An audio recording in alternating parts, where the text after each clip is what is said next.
जय जगन्नाथ सांग मैंने आपण मानक नुआ मिनी ब्लॉग को वेलकम। ये देखंतु सकाळ ब्रेकफास्ट पर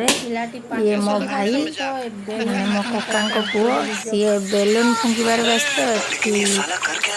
खाइबा प्रस्तुति होची केक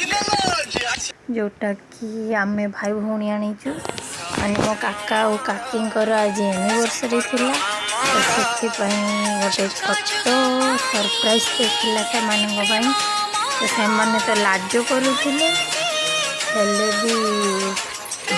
खुशी रे तो से माने केक कटिंग कले बहुत खुशी लगिला। ये देखो केमती हो बहुत छुआ गोटे छोट गिफ्ट आनी से तो से भी भल लगिला से गिफ्ट समस्त को से माने केक खुआइला परे आमे राति प्रिपेरेसन होइथिबा खाइबा गुडी को खाइलु बहुत खुशी रे।